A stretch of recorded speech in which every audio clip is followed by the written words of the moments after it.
සුපින්වත් ඔබ සියලු දෙනාට බෞද්ධ නාලිකාවේ මහනුවර මධ්‍යස්ථානයේ සිට සජීවී ලෙස පටිගත කරන බෞද්ධ රූපවාහිනී දායකත්ව සද්ධර්ම දේශනාව ආරම්භ කිරීමටයි මේ සූදානම් වන්නේ. පින්වත්නි, මේ උතුම් සද්ධර්ම දේශනාව පැවැත්වීම සඳහා අප කළ ගෞරවනීය ආරාධනය පිළිගෙන මෙම දම් සභා මණ්ඩපයට වැඩම වදාළ පරිවේනාචාර්ය ශාස්ත්‍රපති පූජනීය නීතියගම චන්දිම පින්වත් ස්වාමීන් වහන්සේව සාදුනාද පවත්වා පිළිගනිමු. සාදු සාදු සාදු. පින්වත්නි, මේ උතුම් සද්ධර්ම දේශනාව මෙලෙසින් ඔබ වෙත ගෙන එන්නට සිය බැතිබර දායකත්වය ලබා දෙන්නේ නාරංවල කොරසවැල්ගාල පදිංචි ධම්මිකා විදර්ශනී බණ්ඩාර මහත්මිය ඇතුළු එම ඥාති හිත මිත්‍රාදීන් විසින්. එසේනම් සද්ධර්ම දේශනාව පැවැත්වීම සඳහා පින්වත් ස්වාමීන් වහන්සේට ගෞරව නමස්කාර පූර්වකව ආරාධනා කර සිටිමු. අවසරයි ස්වාමීන් වහන්ස. සාදු සාදු සාදු. සමන්ත චක්කවාලේසු අත්‍රා ගච්ඡන්තු දේවතා සද්ධම්මං මුනි රාජස් සුනන්තු සග්ග මොක්ඛදං ධම්ම ශ්‍රවණ කාලෝ අයං බදන්තා ධම්ම ශ්‍රවණ කාලෝ අයං බදන්තා ධම්ම ශ්‍රවණ කාලෝ අයං බදන්තා.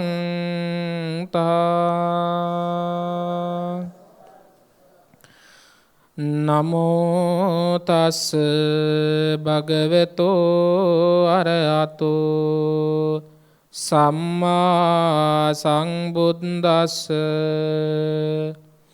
නමෝ තස් භගවතෝ අරහතෝ සම්මා සම්බුද්දස්ස. නමෝ තස් භගවතු අරහතෝ සම්මා සම්බුද්දස්ස. උද්දකං නයන්ති නෙත්තිකා උසුකාරා නමයන්ති තේජනං දාරුං නමයන්ති තජ්ජකා අත්තානං දමයන්ති පණ්ඩිතාති.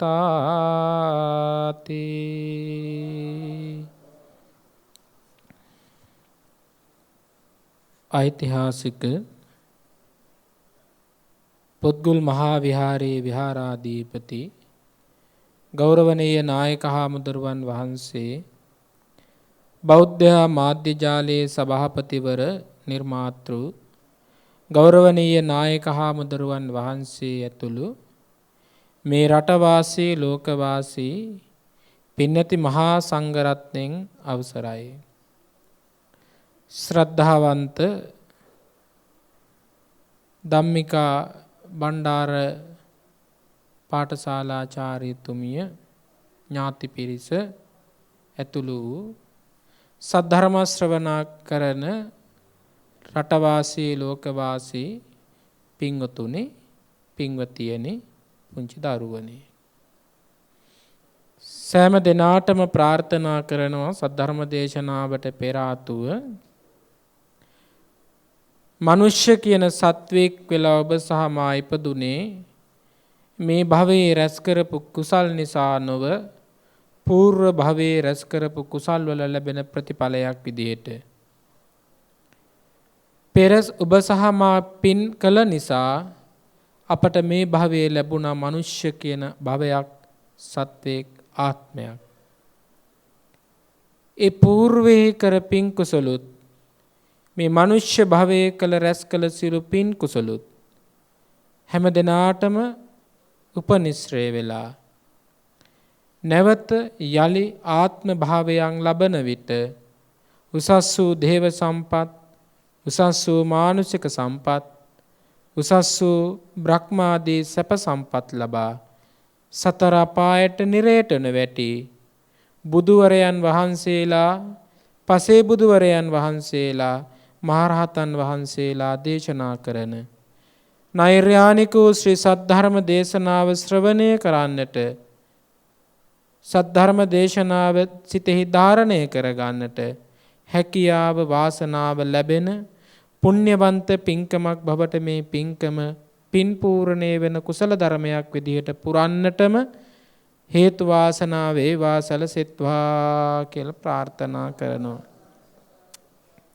කාරුණික පින්වතුනි ඔයත් හැම කෙනෙක්ම අද බෞද්ධ රූපවාහිනියේ සිද්ධ කරන්නට බලාපොරොත්තු වෙන පින්කම ධර්ම දානමය පින්කමක්. බුදුරජාණන් වහන්සේ දේශනා කරපු විදිහට අපි හැම දිනෙකටම කරන්නට පුළුවන් අපි හැම දිනෙකටම කළ යුතුව පවතින පින්කම් 8ක් භාග්‍යවතුන් වහන්සේ දේශනා කරන්නට යෙදුණා. ඒ පින්කම් අපි හැම දිනෙකම සිහිපත් කරනවා අටමහා කුසල් ඝණයට අන්තර්ගත වෙන පින්කම් කියලා. ඔයත් අද සිද්ධ කරන්නට බලාපොරොත්තු වෙන්නේ ඒ අටමහා කුසලයට අන්තර්ගත වෙන පින්කම් වලින් අග්‍රතම පින්කම සිද්ධ කරන්නට ඒ ධර්ම දානය කියන පින. බුදුරජාණන් වහන්සේ දේශනා කළා යම් කිසි ශ්‍රුතවත් ශ්‍රාවකයෙක් යම් කිසි සදහැවත් දායකයෙක් ධර්මානුකූල ප්‍රතිපදාවක් ගත කරන විට ඔහුගේ සිතට දැනුනොත් යම් අරමුණක් මට වගේම තවත් පිරිසකට බණක් කියවන්නට ඕනෑයි අසවන්නට ඕනෑයි ඒ සඳහා දායකත්වයේ ගන්නට ඕනෑය ඒ සඳහා මා ක්‍රියාත්මක වෙන්නට ඕනෑය කියලා සිතුවිල්ලක් හෝ ඔහුගේ හෝ ඇගේ සිතට දැනුනොත් එයත් ධර්ම දානය දුන්නා හා සමාන පිනක් ලැබෙනවා ආශිර්වාදයක් කුසලයක් ලැබෙනවා. ඔයත් හැම කෙනෙක් මේ නිසායි කල්පනා කළේ මම ගෙදර ඉඳගෙන බණක් අහනවා වගේ තවත් පිරිසකට බණක් අසවන්නට සැලැස්සුවොත් මගේ ධර්ම දානය තවත් ආනිසංස ලැබෙනවනේ කියලා. ඒ නිසායි ඔයත්ෝ ධර්ම දානය කියන පින්කම තෝරගෙන මේ විදිහට ඉෂ්ට සිද්ධ කරන්නට බලාපොරොත්තු වුණේ. ඒ වගේම තමයි ඒ සඳහා ඔයත්ෝ අවශ්‍ය කරන ධනය කාලය යොදා ගන්නට යෙදුනේ ධාර්මිකව හම්බ කරගත්ත දේවල් වලින්. කිසිම කෙනෙකුට හොරකමක් කරලා වංචාවක් කරලා එහෙමත් නැතිනම් අයථා පරිදි මුදල් හම්බ කරගෙන ඇවදින් මෙබඳු වූ පින්කමක් සිද්ධ කළ හැකි. නමුත් කුසලයේ ඒ විදිහට ලැබෙන්නේ නැහැ. ඒ පින්කම සඳහා යොදාගත් ධනයත් පිරිසිදුව පවතින්නට ඕනේ අපි කරන පින්කම පවතින පිරිසිදු භාවය හා සමාන වන විදිහට. ඒ නිසා තමයි බුදුරජාණන් වහන්සේ දේශනා කළේ යාදිසං වපතේ බීජං තාදිසං පලතේ හරං. අපි ධාර්මිකව හම්බ කරගත්ත මුදල් වලින් ලැබෙන සතුට, ඒ වියපැහැදම් කරලා කරන පින්කමෙහි ලැබෙන සතුට අපට කියන්නට බෑ මෙච්චරක්ය කියලා. අනන්තං අප්පමෙය්‍යං වදහමි. අනන්තයි අප්‍රමාණයි. ඔයත් මේ කුසල් දහම් සඳහා යොදවපු ධනයත් ධාර්මික වස්තුවක්. ඊළඟට ඔයත් ඒ සඳහා සූදානම් වීම.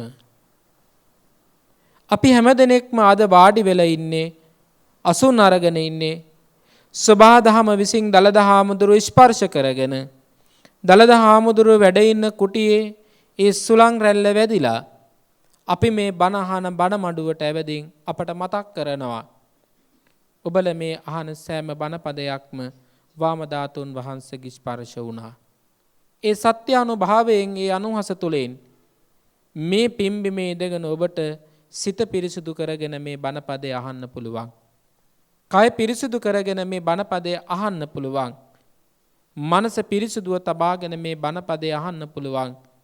ඔබ යොදාගෙන තියෙන මේ පුණ්‍යවන්ත භූමියේ තිබෙන අනුහස නිසා. අපි හැම දෙනෙක්ම ප්‍රාර්ථනා කරමු, ධාර්මික චේතනාවෙන් යුක්තව මා මේ සිද්ධ කරන ධර්ම දේශනාව මා ඇතුළු රටවාසී ලෝකවාසී පින්වත්නි හැම දෙනාටම ශ්‍රද්ධාව පෙරටු කොටගෙන, ගෞරවය පෙරටු කොටගෙන, බුද්ධාලම්බන ප්‍රීතිය, ධම්මාලම්බන ප්‍රීතිය, සංඝාලම්බන ප්‍රීතිය ඇති කරගෙන ශ්‍රවණය කරන්නට වාම දළදා වහන්සේගේ ආශිර්වාදයේ ලැබේවා සැලසෙත්වා කියලා අපි ප්‍රාර්ථනා කරමු. කාරුණික පින්වතුනි, අපි කොච්චර දේවල් කළත් අපේ මනස තුලින් අපි වෙනස් වෙන්නට ඕනේ අපේ ආකල්ප. එතකොට මේ ධර්ම දේශනාවේ ගුණාත්මක භාවය වැඩි වෙනවා. එහෙම කියන්නට හේතුව තමයි මෙතනින් ඔයත් හැම දෙනෙක්ම ත්‍රිලක්ෂණය කියන එක කටපාඩමින් කියන්න කිව්වොත් කටපාඩමින් කියන්න තරම් දක්ෂයි. කෙනෙකුට පටිච්ච සමුප්පාද අනුලෝම ප්‍රතිලෝම වශයෙන් කියන්න කිව්වොත් හරිම දක්ෂයි. ඒක හරියට ඔයත් කියයි.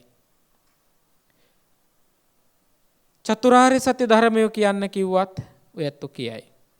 එහෙනම් මුල් බුදුදහමේ අපට උගන්වපු ගැඹුරු ධර්ම කාරණා අපි හැම දිනෙකටම දැනුමක් වශයෙන් මතකයි. ඒ වගේම තමයි අපි හරියට කුසලතා දක්වලා තියෙනවා. කුසලතාවයනොත් ඔබ සහ මා සතුව පවතිනවා. නමුත් අපට ගැටලුවක් තියෙනවා. එදා ශාන්තිනායක බුදුරජාණන් වහන්සේගේ කාලේ බුදුහාමුදුරුවන්ගෙන් එක බණපදයක් අහනකොට බොහෝ ඇත්තෝ සෝවාන් වුණා. බුදුහාමුදුරු එක දවසක් දැක්ක ගමන් ඒ ඇත්තෝ සෝවාන් වුණා. රහතන් වහන්සේ නමක් සමග සාකච්ඡා කළ පමණින් ඔවුන් බවුන් වඩන්න පටන් ගත්තා. ඇයි අපට බැරි වෙන්න හේතුව? අපට ගැටලුවක්. අපි එච්චර පින්කම් කරලා නැද්ද? අපිත් ඒ බණපදමනේ අහන්නේ. අපට වෙනස් උනේ නැහැ අපි ළඟ තියෙන ආකල්ප. ආකල්ප වෙනස් කරන එක හරිම අමාරු දෙයක්. ඒ නිසා තමයි බෞද්ධ රූපවාහිනියේ සෑම පැයකට වතාවක්ම ධර්ම දේශනා පවත්වන්නේ. කටපාඩම් කරන්නට කියලා නෙවෙයි. කටපාඩම් කරන්නට කියලා ධර්ම දේශනා පවත්වන්නේ නැහැ. එහෙමනම් ඒක හරිම ලේසි වැඩක්. ඔයත් හොඳට හොයලා බලන්න. ළමයෙකුට ගාතාවක් පාඩම් කරන්න දුන්නොත් ඒ ළමයා ඉක්මනට ඒක පාඩම් කරනවා. එහෙනම් මෙච්චර කාලයක් දා ගන්න ඕනේ අපිට පාඩමක් උගන්වන්න. මෙතන සිද්ධ වෙන්නට ඕනේ බරපතලම කාරණාව තමයි ආකල්ප වෙනස් වෙන්න ඕන. මොන ආකල්පද වෙනස් වෙන්න ඕන? අපි ළඟ තියෙන මිත්‍යා ආකල්ප වලින් ඈත් වෙලා සම්මා ආකල්ප තුල අපි පිහිටන්නට ඕනේ.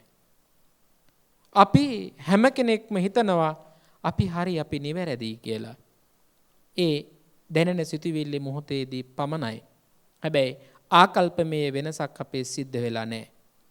ඒ නිසා තමයි අපි තාමත් මේ විදිහට සසර ඉපදෙනවා, මැරෙනවා, දුක් විඳිනවා, ආපහු යනවා.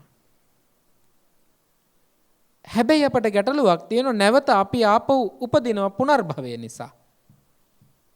එතනදී අපේ දෙමව්පියන් අපට යම් යුතුයකමක් නොකළොත් අපි ඒත්තන්ට කියනවා මං වෙනුවෙන් මොනවද කළේ? අම්මයි තාත්තයි නිසානේ මං ඉපදුනේ. ඔයාලා නිසයි මම ඉපදුනේ කියන චෝදනාවකට ලක් කරනවා. අත්තානං දමයන්ති තජ්ජකා පණ්ඩිතා. අපි පණ්ඩිතයෝ නම් අපේ ආකල්ප වෙනස් වෙලා නම් ඉපදිච්ච තැනේ වැරද්ද නෙමේ තියෙන්නේ. ඉපදීමට අවශ්‍ය කරන කර්මය අපි රැස් කරපු එකේ වැරද්දක්. අන්න එතන ආකල්පය අපි හදා ගන්න ඕන. ඒ අම්මා ළඟ ඉපදුනේ මම අම්ම කෙනෙක් ගාව උපදින්නට අවශ්‍ය කරන කර්මය රැස් කරලා තිබුණ නිසා. ඒ නිසානේ මං ඉපදුනේ. හැබැයි අම්මා කෙනෙක් ළඟ උපදින්නට අවශ්‍ය කරන කර්මය මා විසින් රැස් නොකර තිබුණා නම් ආපහු මම උපදින්නේ නැහැ කෙනෙක් ළඟ. අපට තියෙන්න ඕනේ ඒ වගේ බුද්ධිමත් ආකල්පයක් හිතේ තියාගෙන අකුසල කර්මයන් රැස් කරන එකෙන් නැවතිලා කුසල් දහම් රැස් කරන එකේ වැඩි ප්‍රවණතාවයක් උනන්දුවක් අපේ හිත තුළ අපි ගොඩ නගා ගන්නට ඕනේ. මේ සද්ධර්ම දේශනාව ශ්‍රවණය කරලා ඔයත් එහෙම තමයි ආකල්ප වෙනස් කරගන්නේ. එහෙම නැතුව කුසලතාවයක් දැනුමක් ලබාගෙන ගිය පමණෙන් සසර ගමන නවතින්නේ නැහැ. කවදාකවත් ඒක වෙන්නේ නැහැ. ත්‍රිපිටකයේ කටපාඩම් තිබ්බයි කියලා සසර ගමන උපදින එක නවතින්නේ නැහැ. නවතින්නේ රැස් කරන එක නවතින දවසට. ඒ කියන්නේ ආකල්ප වෙනස් වෙලා යලි උපදීමක් ඇති වෙන තැනක් මා නතර කරන්නට ඕනේ. සංසාර ගමන බොහොම දුෂ්කරයි, දුකයි, කටුකයි, වේදනා සහිතයි. ඒ නිසා බුදුරජාණන් වහන්සේ දේශනා කළා ජාතිපි දුක්ඛා, ජරාපි දුක්ඛෝ, ව්‍යාධිපි දුක්ඛෝ, මරණම්පි දුක්ඛං. ජාතිපි දුක්ඛා හට ගැනීමක් දුකක්, මරණම්පි දුක්ඛෝ මරණ එකක් දුකක්, සංකිච්ඡේන පංච උපාදානස්කන්ධා දුක්ඛා. මට ලැබිච්ච පංචස්කන්ධයත් මට දුකක් නම් සැපක් කියලා මම හිතන්නේ කොතනද කියලා ආකල්ප වෙනසක් ඇති කරගෙන අපි ධර්මානුකූලව ජීවත් වෙන්නට ඕනේ. ඒ සඳහා අවශ්‍ය කරන උපදේශයක් තමයි ධර්මදේශනාවකදී කෙනෙක් වෙනුවෙන් සිද්ධ කරන්නේ. ඒ කියන්නේ මාර්ගය කියලා දෙනවා පමණයි මාර්ගයේ ගෙන ගිහින් අතහරින්නට පුළුවන්කමක් නැහැ. මාර්ගය කියා දෙන්නෙක් පමණයි බුදුරජාණන් වහන්සේ. මාර්ගයේ උන්වහන්සේ ගිහින් තවත් කෙනෙකුට දීමට පරිත්‍යාග කිරීමට හැකියාවක් නැහැ කියන එක භාග්‍යවතුන් වහන්සේම දේශනා කළා. දැන් ඔයත්තන්ට මම අද තේමාව වශයෙන් තැන්පත් කරගත්ත ගාථාව සිහිපත් කරන්නම්. මාතෘකාව උනේ ඒ ගාථාව නිසා. බුදුරජාණන් වහන්සේ මේ දේශනා කරපු පාඨයේ තියෙන්නේ කුද්දක නිකායේ. කුද්දක නිකායේ. කුද්දක නිකායේ පොත් රාශියක් තියෙනවා. මේ පොත නම් බොහොම ජනප්‍රියයි. ඔයත්තන්ට හොයාගන්නත් ලේසි. ධම්මපදය. ධම්මපදයේ තියෙන පඬිත වර්ගය කියලා වර්ගයක්. කියන්නේ කොටසක්. පඬිතයෝ කියලා කියන්නේ ඉතින් බොහෝ දැනුගත් අයනේ. ඉතින් දැනුගතෙක් වශයෙන් ජීවත් වෙන පඬිත ලක්ෂණයක් භාග්‍යවතුන් වහන්සේ දේශනා කළා. ඒ පඬිත ලක්ෂණය දේශනා කළේ අපේ ආකල්ප වෙනස් කරගෙන අපි නිවන කරා යන්නේ කොහොමද කියන කාරණාව සිහිපත් කරන්නට. එහිදී බුදුරජාණන් වහන්සේ මේ දේශනා පවත්වපු විදිහට උන්වහන්සේ කියනවා උදකංහි නයන්ති නෙට්ටිකා උසුකාරා නමයන්ති තේජනං දාරුං නමයන්ති තජ්ජකා අත්තානං දමයන්ති පණ්ඩිතා. උදකංහි නයන්ති නෙට්ටිකා. උදකං කියලා කිව්වේ වතුර. ඔයත් දකිනවා අපිත් දකිනවා. දක්ෂ ගොවියෙක් එයාට ඕන කරන තැනට එයා වතුර පාර ගෙනියනවා. අපිට වළක්වන්න පුළුවන්ද? බෑ. ඔයත් හොඳට හොයලා බලන්න.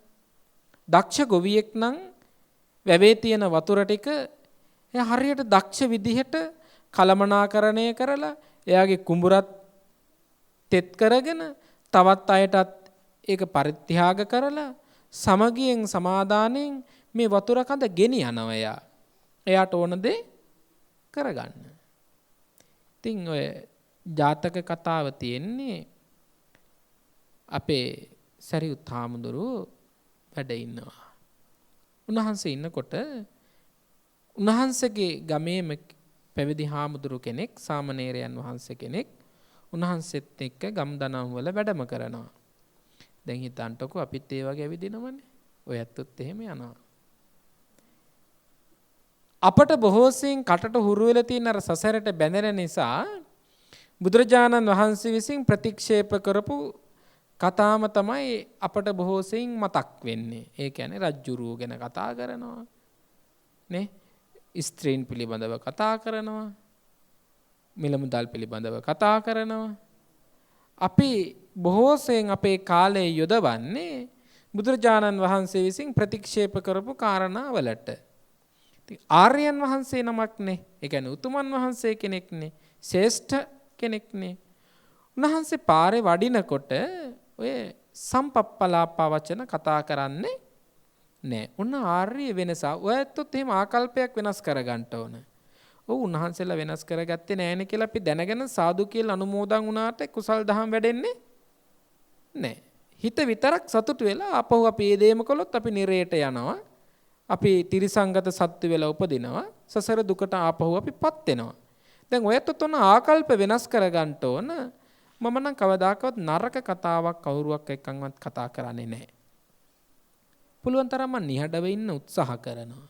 ඒක එපා කියලා බුදුහාමුදුරෝ දේශනා කළානේ. එපා කියලා කිව්වේ මට නොගැලපෙන නිසානේ. එහෙනම් මම බුද්ධ ශ්‍රාවකයෙක් නම් මම බණ අහන කෙනෙක් නම් මම ওই නරක කතා අහන්න යන්නේ නෑ. මට අදාළ නැති දෙයක්. එහෙම වෙනකොට බලන්න ප්‍රශ්න කොච්චර අඩු වෙනවද කියලා. රාජකතා රජ්ජුරුව ගැන කතා කරන්න ගිහින් කටවරද්ද ගත්තොත් මොකද වෙන්නේ? රාජ උදහසට ලක් වෙනවා. තමන් නින්දා ලබන්නේ බවට පත් වෙනවා. නැති කරදර ඇඟේ වැටෙනවා. එතකොට මොකද වෙන්නේ? සසර ගමන තියා මේ මනුෂ්‍ය භවයේදීත් දුක් විඳින්න පීඩා විඳින්නෙක් බවට පත් වෙනවා. අපි වලකින්ට තැන්වල අපි වලකින්ට ඕන. ස්ත්‍රීන් පිළිබඳව කතා කරනවා. ස්ත්‍රීන් පිළිබඳව කතා කරන්න යනකොට ගැටලු හට ගන්නවා. ප්‍රශ්න හට ගන්නවා. එතනදී නින්දා විදන්න බවට පත් වෙනවා. ඊට පස්සේ බුදුහාමුදුරුවෝ දේශනා කරපු විදිහට ස්ත්‍රියක් සමග සහවාසයේ යෙදුනත් එකයි ඒ ස්ත්‍රිය පිළිබඳව සාකච්ඡා කළත් එකයි. කාම මිත්‍යාචාරය කියන අකුසල කර්මේ පිරෙනවා. ඒ නිසායි බුදුහාමුදුරුවෝ දේශනා කළේ කතා කිරීමෙන් වළකින්නේ වගේ දේවල්. දැන් මේ ආර්යයන් වහන්සේලා පාරේ වඩිනකොට එහෙම දෙයක් ගැන කතා කරන්නේ නැහැ. ඉතින් මේ පොඩි හාමුදුරුවෝ අහනවා සාමණේරයන් වහන්සේ අහනවා මහරහතන් වහන්සේගෙන් මහරහතන් වහන්සේ අර වතුර කවුද එහෙම ගෙනියන්නේ? දැන් බලන්නකො වතුර ටිකක් දැකලා ආර්යයන් වහන්සේගේ මාතෘකාව අහනවා කොහාටද වතුර ටික ගෙනියන්නේ? ඔය වතුර ටික ගෙනියන්නේ යා කුඹුරට. කවුද යා? ගොවියෙක්. ඉතින් ගොවියා කොහොමද වතුර ටික ගෙනියන්නේ? ඔව්. එයාට ඕන කුඹුරට වතුර ටික ගන්න. එයා මේ වතුර ටික එයාට ඕන විදිහට ගෙනියනවා. වංගු දාලා තියෙනවා. පල්ලම් ටික තියෙනවා. කඳු වලුනුත් වතුර ගෙනියනවා. අපේ රටෙත් එහෙම තැන් තියෙනවනේ. යෝදෑල හොඳම උදාහරණය. උසකට වතුර ගෙනියනවා පහතට ගෙනියන විදිහට. එයා දක්ෂයේද අදක්ෂයේද? දක්ෂයෙක්. දක්ෂයෙක්. සීගිරි ගල මුදුනට වතුර ගෙනියනවා. දක්ෂයේද අදක්ෂයේද? දක්ෂයෙක්. මහරහතන් වහන්සේ කියනවා එයා දක්ෂ ගොවියෙක්නේ. ඒක නිසා එයා වතුර එයාට ඕන තැනට එයා ගෙනියනවා. කාටවත් වළක්වන්න බෑ. එතකොට මේ වතුර වලට හිතක් තියනවද? නෑ, හිතක් නෑ. එහෙනම් වතුර වලට කයක් තියනවද? කයකුත් නෑ. එහෙනම් කොහොමද වතුර ගෙනියන්නේ? හාමුදුරුවනේ ඒ ගොවියා දක්ෂ නිසා හිතක් නැති කයක් නැති මේ වතුර ටික එයාට ඕන තැනට එයා ගෙනියනවා. දැන් ඔන්න කතාවේ දැන් එතනින් කතාව නතර වුණා. දැන් ඉස්සරහට වඩිනවා මේ දෙනම. වඩිනකොට උන්වහන්සේගෙන් අහනවා උසුකාරා නමේ අන්ති තේජනං. යකඩ යතු දැකලා තියෙනවනේ. යකඩ යතු දැකලා තියෙනවනේ. දැන් මේ යකඩ තියෙනකොට එක ලීයක් වගේ තියෙනකොට මොකද කරන්නේ? රත් කරලා තවලා ඒක නමනවා.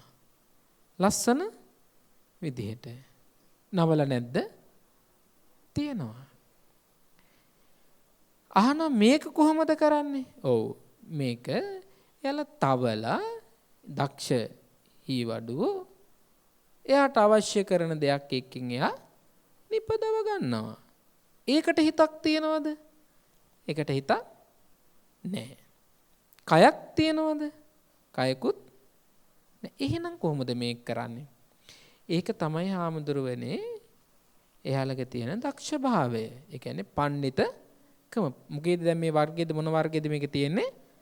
පඬිත වර්ගයේ. එහෙනම් පඬිතයා ළඟ තියෙන්න ඕනේ ලක්ෂණය මේක. මොකද්ද? අවශ්‍ය දේ තමන් හරියට ක්‍රමානුකූලව කරගන්න ඕන. පඬිතු නොවන කෙනා අඥාන කෙනා මොකද කරන්නේ? මේක දිහා බල බල වර්ණනා කර කර ඉන්නවා. එහෙමද?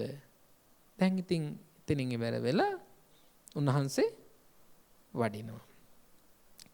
තව ටිකක් දුර යනකොට උන්වහන්සේට හම්බ වෙනවා දක්ෂ වඩුවෙක්. දක්ෂ වඩුවෙක්. කැලේ තියෙන අරටු තියෙන ගහක් දක්ෂ වඩුවෙක් නම් මොකද කරන්නේ? මැරිලා ගියපු ගහක් නම් කපාගෙන එනවා. අදක්ෂ වඩුවෝ නම් එක ගහක් කපලා තවත් ගත් 100ක් නැසලා එනවා. ඒ කියන්නේ අපේ රටේ නම් එහෙම වෙන්නේ නැහැ. සබහාදහම හොඳට නැති කරලා දාලා අදක්ෂ වඩුවෝ ධනලෝභත්වයෙන් නිසා සබහාදහම විනාශ කරලා දානවා. එහෙම කට්ටිය නෙමෙයි දා කාලේ හිටියේ. මියදිච්ච ගහක් දැක්කොත් අරුරු තියෙන ගහක් දැක්කොත් කිසිම ගහකට හිංසාවක් නොකර ඒකේන දක්ෂ දෙයක් ඒකේ නිර්මාණ කරනවා. බුදුරජාණන් වහන්සේ ඒක ප්‍රතික්ෂේප කළේ නැහැ.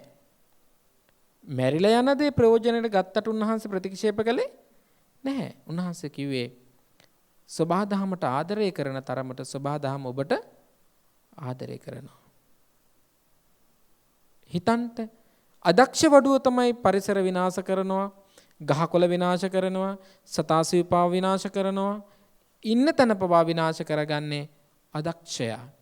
දක්ෂය එහෙම කරන්නේ නැහැ. දක්ෂය එහෙම කරන්නේ නැහැ. ඒක නිසා තමයි ඉස්සර මිනිස්සු ළඟ තිබුණේ සබහාදහමට තියෙන මහා ලෙන්ගතුකමක්. සබහාදහමට මහා ලෙන්ගතුකමක්. මේ මිනිස්සුන්ට ගහක් කපන්න යද්දී අපේ මිනිස්සු ගහට වැඳලා ඒ ගහ කපලා අයින් කළේ.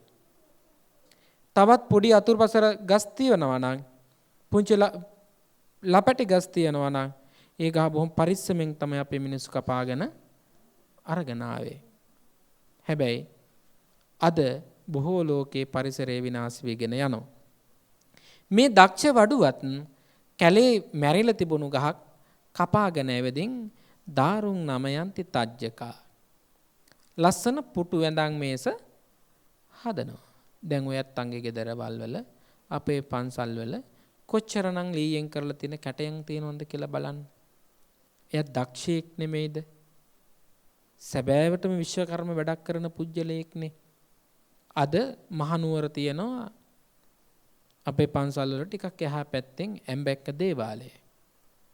බලන්ට කැටයන් වලින් කරලා තියෙන නිර්මාණයේ වඩුවගේ තියෙන දක්ෂතාවය, එයාගේ තියෙන හික්මුණුකම, එයාගේ තිබුණු සංයමය මේ ඔක්කොම තියෙන්නේ දක්ෂ කෙනෙක් ගාව. අදක්ෂ කෙනෙක් ගාව නැහැ. බලන්ට කළු ගලකින් කරලා තියෙන අවුකන මහා බුදු පිළිම වහන්සේ දක්ෂ ගල් වඩුවෙක්.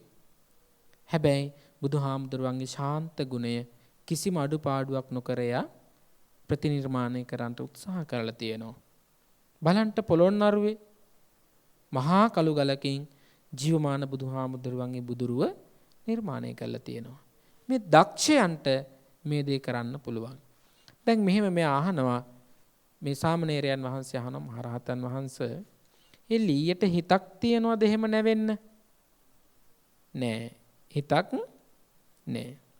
ඒ ලීයට කයක් තියනවද එහෙනම් ඕන විදිහට නැවෙන්න? කයකුත් නැහැ. එහෙනම් කොහොමද ඒක නැවෙන්නේ? මහරහතන් වහන්සේ පිළිතුරු දෙනවා. එහෙම තමයි හාමුදුරුවනේ ආයුෂ්මතනේ දක්ෂ වඩුවන්ට පුළුවන් මේ ලීය නමලා ලස්සන නිර්මාණයක් කරන්න. දැන් ඔන්න ආකල්පයක් වෙනස් වුණා අර හාමුදුරුවන්ගේ. ආකල්පයක් වෙනස් වුණා. මොකක්ද ආකල්පේ?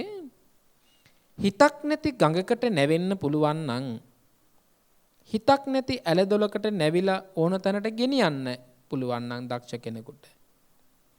හිතක් නැති යකඩයකට රත් කරලා අවන්න පුළුවන් නම් හිතක් තියෙන මිනිහෙකුට. කිසිම පිළිවෙලක් නැතුව වැඩිලා තියෙන ගහක් කපාගෙන බැදින් ලස්සනට කැටයන් යොදලා ඕන කරන විදිහට නබලා පදම් කරලා හදන්න පුළුවන් නම් හිතක් තියෙන මිනිහෙකුට අපිට බැරිද අපේ හිත හදාගෙන ගමනක් යන්න? අත්තානං දමයන්ති පණ්ඩිතා. මට හිතකුත් තියෙනවා. හැබැයි ජලයට හිතක් නැහැ. මට කයක් තියෙනවා. හැබැයි ජලයට කයක් නැහැ. මට හිතක් තියෙනවා. ඝන වස්තුවට හිතක් නැහැ. මට කයක් තියෙනවා. ඝන වස්තුවට කයක් පවත්වන දෙයක් නැහැ. වඩුව ගිහින් කඩාගෙන ආපු ලීයේ කපපු ගහේ හිතකුත් නැහැ, කයකුත් නැහැ. හැබැයි හිතක් තියෙන කෙනාට ඒක නවන්න පුළුවන් වුණා. එහෙනම් මට බැරිද මාව නවලා කුසල් දහම් වලට මගේ හිත ගෙනියන්න? උන්වහන්සේ අහනවා මහරහතන් වහන්සේ, අත්තානං දමයන්ති පණ්ඩිතා. පණ්ඩිත කෙනෙක් නම්, ප්‍රඥාවන්ත කෙනෙක් නම් අර දක්ෂ වඩුවා ලීය නමනවා වගේ, දක්ෂ හීය හදන්නා යකඩේ නමනවා වගේ, දක්ෂ ගොවියා වතුරට එක ගෙනියනවා වගේ ඔබත් දක්ෂ නම් මේ කය, මේ හිත, මේ ශරීරය කුසලයට නවාගෙන කුසල් දහම් වලින් පූර්ණය කරගන්නවා කියන එක භාග්‍යවතුන් වහන්සේ දේශනා කළා. දැන් ඔයත්තන්ට එකපාරම සිහිපත් වෙයි, හාමුදුරුවෝ ඇයි මේ විදිහට දේශනාවක් කළේ? බලන්ට පින්වතුනේ, මේ කය අපිට නවන්න බැරි වුණොත් යන්න තියෙන තැන කොතනද කියලා. ඒ කියන්නේ අපි හරියට මේක පවත්වාගෙන ගියේ නැති වුණොත් අපි නිරේ ගිහින් උප්පත්තිය ලබනවා. ඒ පිළිබඳව තියෙන සූත්‍ර දේශනාවක් තියෙනවා අංගුත්තර නිකායේ චතුක්ක නිපාතේ මල්ලිකා කියන සූත්‍රය. මොකද්ද සූත්‍රය? මල්ලිකා සූත්‍රය. දැන් පොයට සිල් ගන්න එහෙම ගියාම ওই පොතක් අරගෙන ටිකක් පෙරලලා මං කියපු දේ ඇත්තද කියලා බලලා ආකල්ප වෙනස් කරගන්න ඕනේ. නේද? වැරදෙන්නත් ඉතින් පුළුවන් නේ. ඉතින් ඔයත් ටිකක් පරිශනශීලී වෙන්න ඕන. අංගුත්තර නිකායේ තියෙනවා චතුක්ක නිපාතේ. චතුක්ක කියලා කියන්නේ හතරයිනේ. ඒ කොටස් හතරක් අන්තර්ගත වෙලා තියෙන සූත්‍ර තුලත් කරලා තියෙනවා චතුක්ක නිපාතේ. සූත්‍රේ නම හරීම ලේසි, මල්ලිකා. මල්ලිකා දවසක් බුදුරජාණන් වහන්සේ ජේතවනාරාමේ වැඩ ඉන්නකොට දැන් ඔන්න බලන්නකෝ මේ කියපු අංගුත්තර නිකායේ කුද්දක නිකායේ ධම්මපදයේ කියනවා කය හරියට අපිට দমনය කරගන්න බැරි වුණොත්, සිත අපට দমনය කරගන්න බැරි වුණොත් අපි ගිහින් කොතනද වැටෙන්නේ? නිරයට වැටෙනවා. දැන් මල්ලිකා සූත්‍රය තුල බුදුරජාණන් වහන්සේ මල්ලිකාට දේශනා කරනවා මනුෂ්‍ය භවයේ විරූපී වෙලා ඉපදුනේ මොකක් නිසාද කියන කාරණාව. දැන් ඔන්න හිත නවාගත්තේ නැතිකමෙන් ලැබෙන ප්‍රතිඵලයක්. මල්ලිකා ගිහින් අහනවා බුදුරජාණන් වහන්සේගෙන්, භාග්‍යවතුන් වහන්සේ මාගම කියලා කියන්නේ කාන්තාවට. කොටසක් කාන්තාවරු ඉපදෙනවා අරූපී, අවලස්සනයි, ධනය නැහැ, දුප්පත් වෙලා උපදිනවා. දැන් ඔයත් දැකලා නැද්ද? දැකලා තියෙනවා. අරූපී දකින්නවත් බෑ. නිකන් ඒ තරම් අරූපී වෙලා. ධනයක් නැහැ. ප්‍රියමනාප ස්වරූපෙකුත් නැහැ. අපටම කලකිරිලා අපිම අපෙන් ප්‍රශ්න අහනවා මොන කර්මයකට මෙහි මිනිස්සු උපදිනවද කියලා. ඒ තරම් අපි දකිද්දි අපිට අපි ගැන කලකිරෙනවා තවත් ඒ බඳු චරිතයක් දකිනකොට. එහෙනම් එදත් ඒ චරිතෙම හිටියා. දැන් ඔන්න ඔය කාරණාව බුදුරජාණන් වහන්සේට ඉදිරිපත් කරනවා කවුද? මල්ලිකා. ඊළඟ අපි දකින මාගම් කාන්තාව කොහොමයිද දකින්නේ? තව අය දකිනවා ලස්සනයි, මුදලුත් තියෙනවා, රූපයක් තියෙනවා, දුර්වර්ණත් නැහැ, වර්ණවන්තයි, බොහෝම සැප සම්පත් විදිහට ආඩ්‍යව ජීවත් වෙනවා. දැන් කරුණු කීයද? 2යි. මල්ලිකාව ওই ප්‍රශ්නෙත් කාටද ඉදිරිපත් කළේ? බුදුරජාණන් වහන්සේට. ආපහු බුදුරජාණන් වහන්සේගෙන් අහනවා, භාග්‍යවතුන් වහන්සේ, මාගම්මු ඉන්නවා, ස්ත්‍රීන් ඉන්නවා, දැන් ලස්සනත් නැහැ, කැතත් නැහැ, හැබැයි ධනයත් සාමාන්‍ය පරිදි තියෙනවා, දුර්වර්ණත් නැහැ, මධ්‍යම ප්‍රමාණයට තියෙනවා. දැන් කොටස් කීයද? 3යි. 4 වෙනි කොටසේදී මල්ලිකා ඉදිරිපත් කරනවා, භාග්‍යවතුන් වහන්සේ, දැන් ධනය තියෙනවා කියලා එක කොටසක් ඉන්නවා, ධනය නැහැ කියලා තව කොටසක් ඉන්නවා. තව කොටසක් ඉන්නවා භාග්‍යවතුන් වහන්සේ, අරූපී, අවලස්සනයි, දැකීමටවත් සුදුස්සෝ නෙවෙයි, හැබැයි ධනය තියෙනවා. අපි දැකලා නැද්ද එහෙම අය? දැකලා තියෙනවා. දැන් බලන්නකෝ, අපටම තියෙන ප්‍රශ්නයක් මල්ලිකාටත් තිබුණා.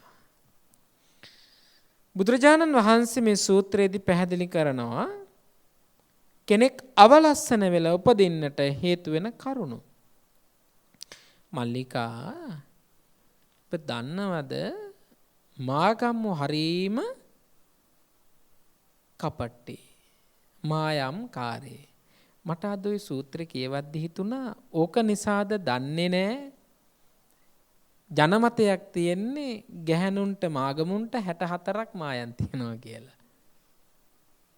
ඇයි බුදුරජාණන් වහන්සේ මේ සූත්‍රය දෙක තැනකදී කියනවනේ? දෙවෙනි කාරණාවට කියනවා මාගම්මු හරි මල්ලිකා මායම් කාරේ. කියන්නේ මායම් තියෙනවා. දෙවෙනි කාරණාව තමයි බොහෝ සෙයින් මාගම්මු ඊර්ෂ්‍යාකාරී. හරීම ඊර්ෂ්‍යාකාරී. ඊළඟට කියන මල්ලිකා මාගම්මු හරියට ලෝභයි. මාගම්මු හරියට ලෝභයි. ඊළඟට කියනවා මල්ලිකා මාගම්මු හරියට කුහකත්වයකින් ජීවත් වෙනවා. ඒ කියන්නේ හිත ඇතුලේ දේවල් තියාගෙන ජීවත් වෙනවා. ඊළඟට කියනවා මල්ලිකා ශ්‍රමණක් බ්‍රාහ්මණයන්ටවත් දානයක් දෙන්න කැමති නෑ. කියන්නේ මේ ලංකාවේ අම්මලා නෙවෙයි බුදුහාමුදුරුවෝ දේශනාව කළේ දඹදිව. ඉතින් ওই අරූපී ඇත්තෝ ඉපදෙන්න හේතු වෙච්ච කාරණාව භාග්‍යවතුන් වහන්සේගේ දේශනාවේදී. එක තැනක උන්වහන්සේ ලස්සන ප්‍රකාශයක් කරනවා. මල්ලිකා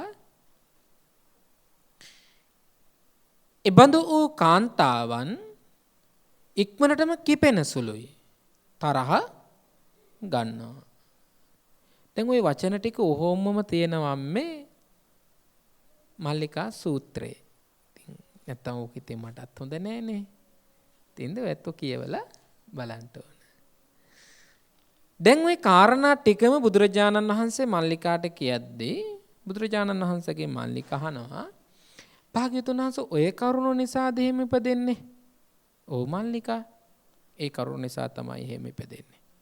මොන කරුණ නිසාද? දැන් ඔබ වහන්සේ කරුණ රාශියක් කිව්වා. මල්ලිකා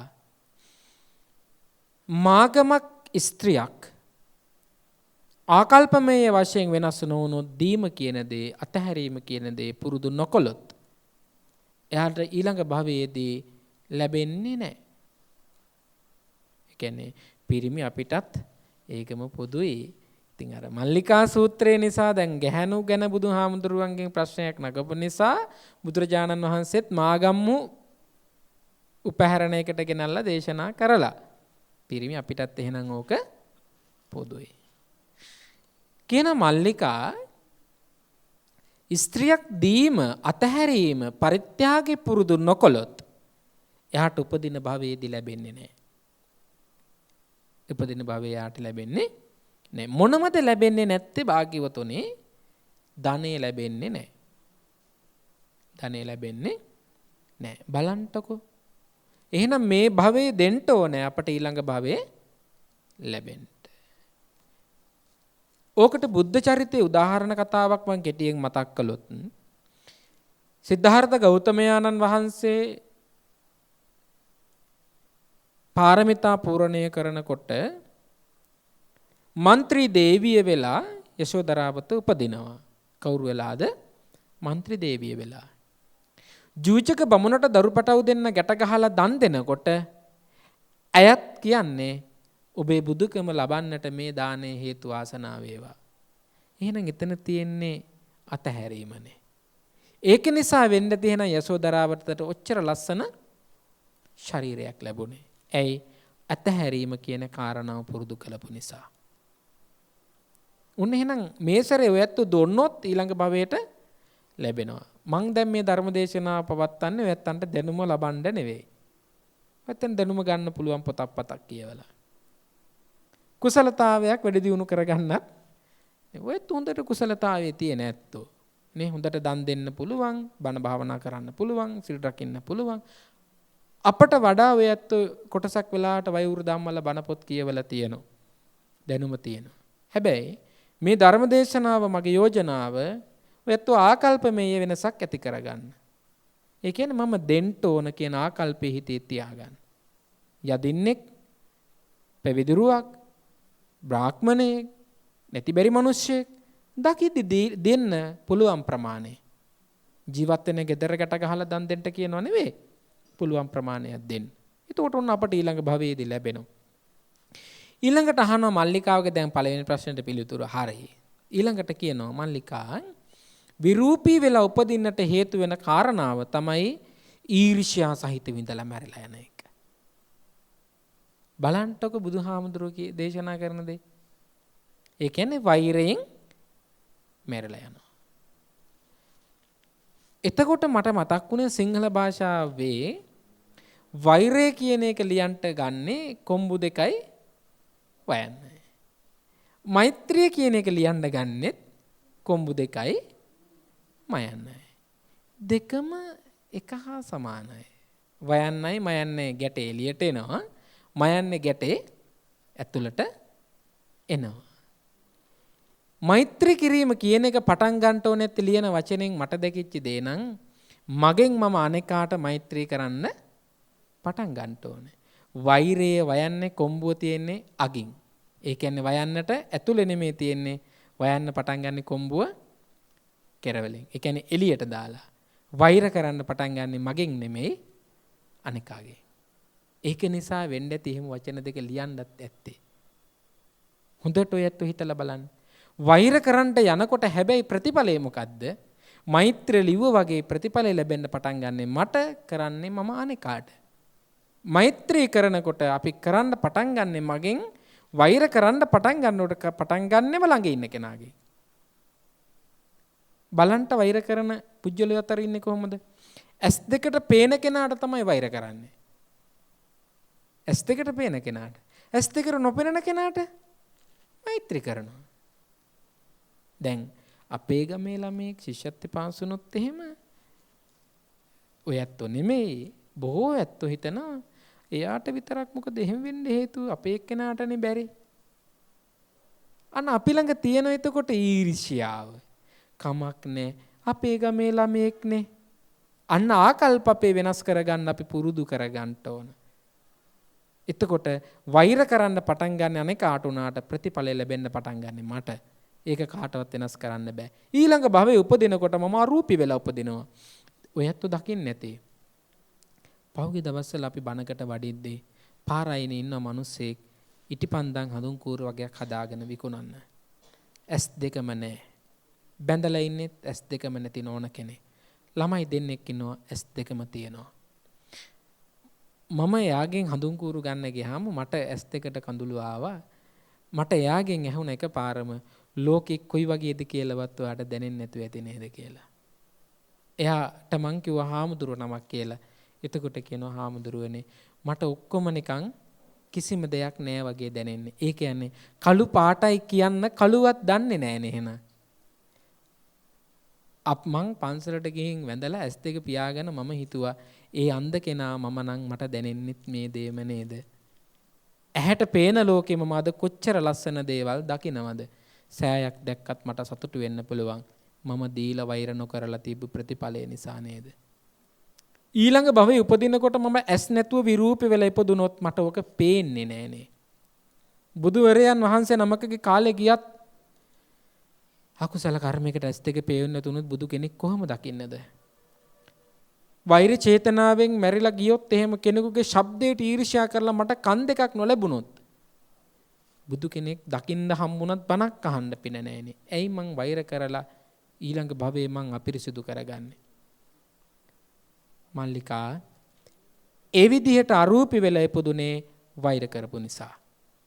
උන්න බලන්නකො නොදුන්නු නිසා ධනය නැහැ, වෛර කරපු නිසා රූපය නැහැ. මෛත්‍රී කරොත් එහෙම අලංකාරමත් වූ රූප සම්පත්තියක් ලබන්න පුළුවන්.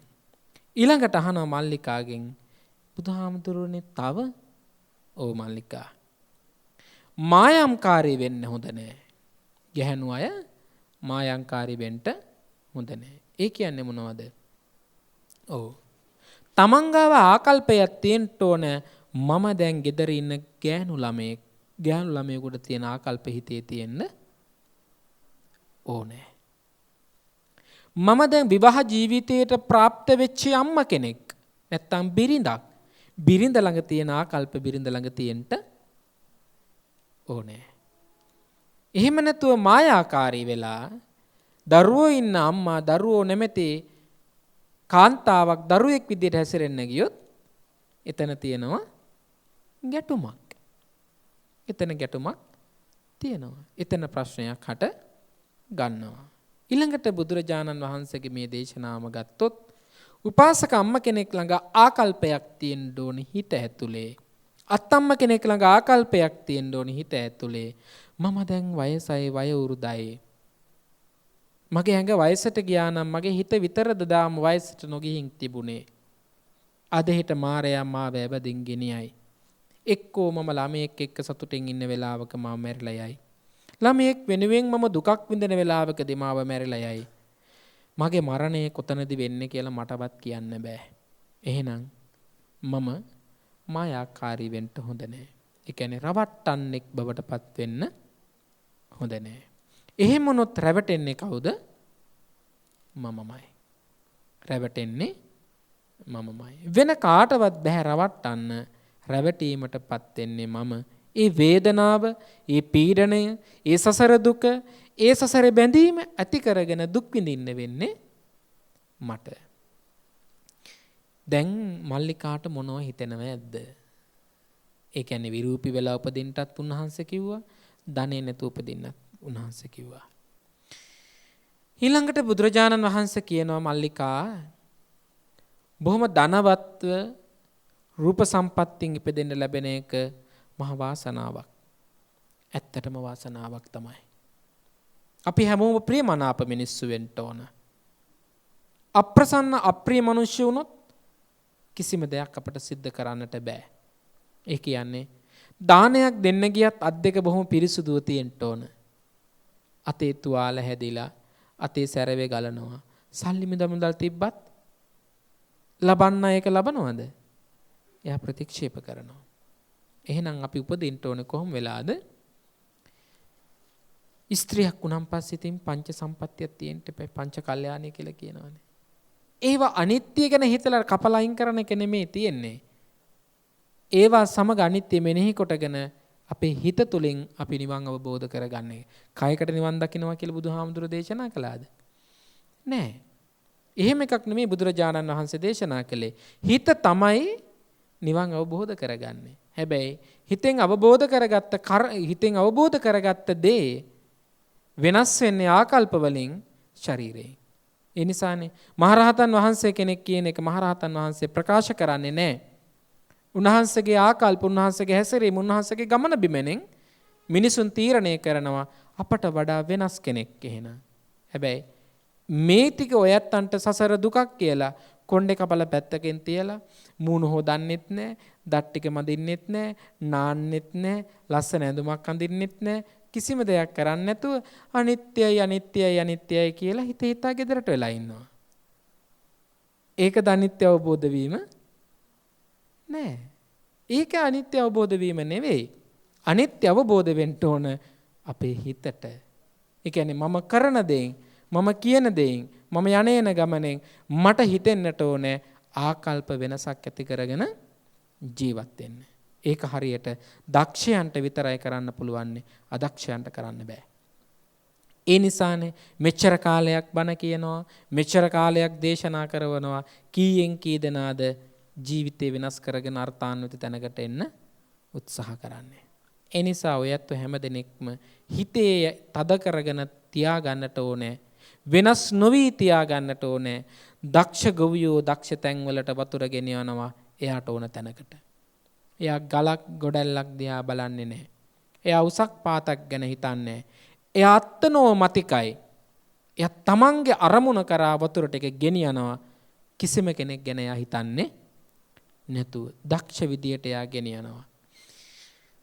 දක්ෂ යකඩ උණු කරන්නෝ දක්ෂ විදිහට යකඩේ නමලා එයාට ඕන තැනට එයා ඒ යකඩේ හදගෙන නිර්මාණයක් හදනවා. දක්ෂ වඩුවෝ ලී කෑල්ලක් අරගෙන ගිහින් දක්ෂ විදියට ඒක හදා ගන්නවා. එහෙනම් ඇයි මම මගේ හිත හදාගෙන මේ සසර ගමන නවත්තන්න ඕන කරන කුසල් මං නොවඩන්නේ? කුසල් වඩන චේතනාව මගේ හිත තුළට එන්නට ඕනේ. කුසල් දහම් එක්ක මම ජීවත් වෙන්නට ඕනේ. කුසල් දහම් වඩන හරියට තමන් අත්තානං දමයන්ති පණ්ඩිතා මගේ හිත දමනය කරගන්නේ මම වෙන කිසිම කෙනෙකුට මගේ හිත දමනය කරවන්නට පවරන්න මට පුළුවන් කමක් නැහැ. මේ හිත දමනය කරගන්න එක මගේ වගකීමක්, යුතුයකමක්. මේ හිතට ඕන විදිහට සෙල්ලම් කරන්න දුන්නොත්, හිතට ඕන විදිහට හැසිරෙන්නට දුන්නොත්, සැරිසරන්නට දුන්නොත් සසර අනාථ වෙන්නේ මම මේ හිතට ඕන විදිහට කටයුතු කළොත්. ඒ නිසා මගේ හිතට දමනය වෙන සිටිවිලි ඇති වෙත්වා. දමනය වීමෙන් කුසල් දහම් වඩන්නටම කුසල් දහම් පූර්ණය කර ගන්නට වාසනාව ශක්තිය උදා වේවා සැලසෙත්වා කියලා අපි ප්‍රාර්ථනා කරමු.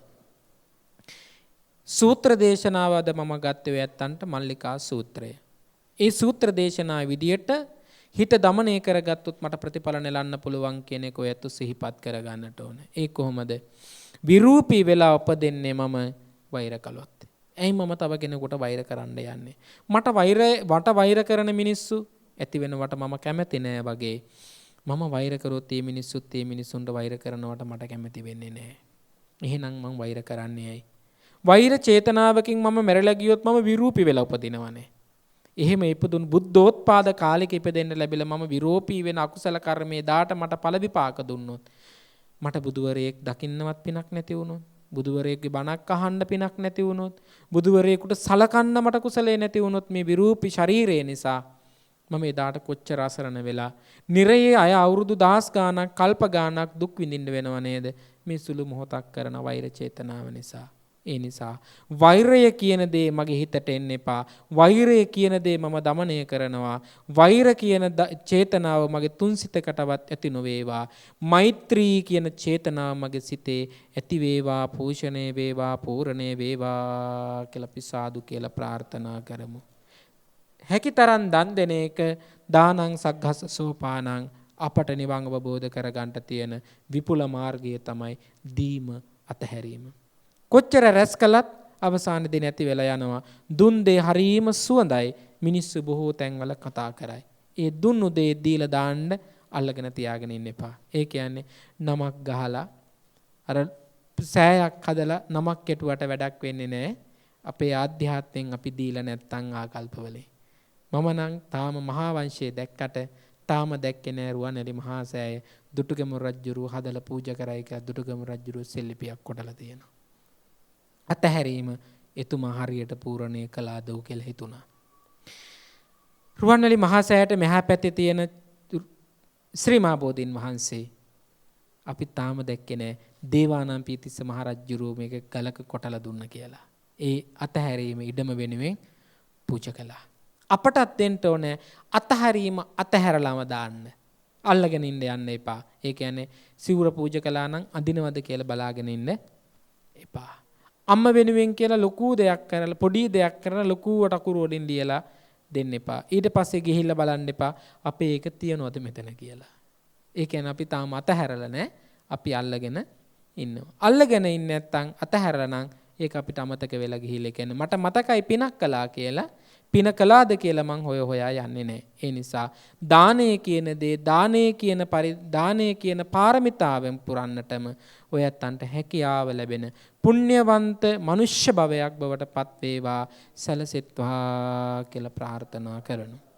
එහෙනම් ඔයත් හැමදෙනාම අද ධර්ම දේශනාවේදී ශ්‍රවණය කළේ හිත දමනය කරගෙන අපේ ආකල්ප අපි වෙනස් කරගෙන කුසල් දහම් රැස් කරගෙන සසර ගමනේ කෙලවර ලබන නිවන් අවබෝධ වන්නට කුසල් දහම් පිරීමේ ප්‍රාර්ථනාවෙන් අරමුණේ මේ සද්ධර්ම දේශනාව සඳහා දායකත්වයේ දරන්නට යෙදුනේ නාරංවල කොරස්සාවැල්ල ගල පදිංචි පාඨශාලාචාරිණී ධම්මිකා විදර්ශනී බණ්ඩාර දිසානායක මහත්මිය ඇතුළු ඥාති පිරිස අරමුණු වශයෙන් තැන්පත් කරගෙන තිබුණේ WMPCSB වික්‍රමසිංහ ස්වාමි පුරුෂයාණන්ට පින් අනුමෝදන් කරන්නටත් WG හීන් නම්මා මිත්තනියට පින් අනුමෝදන් කරන්නටත් AG රසික ප්‍රභාත් හලියද්ද ඥාති සහෝදරයාණන්ට පින් අනුමෝදන් කරන්නටත් AG උපාලි තෙන්නකෝන් ඥාති සහෝදරයාට පින් අනුමෝදන් කිරීම කියන ප්‍රාර්ථනාව අරමුණ ඇතිවයි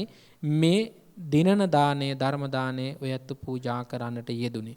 ධම්මිකා නෝනා මහත්මිය නමින් මිය පරලොව ගිය ස්වාමි පුරුෂයාණන්ටත් මිත්තනියටත් ඥාතීන් හැම දෙනාටමත් සද්ධර්ම දේශනාව ශ්‍රවණය කළ රටවාසී ලෝකවාසී පින් නැති සියලු පින්වත් ඇත්තු හැම දෙනා නමින් මිය පරලොව ගිය ඥාතීන්ටත් මේ පින් කුසල අනුමෝදන් වීමෙන් හැම දෙනාම පතන බෝධියකින් උතුම් නිවන් අවබෝධ කර ගනිත්වා සලසා ගනිත්වා කියලා අපි සාදු කියලා ප්‍රාර්ථනා කරමු.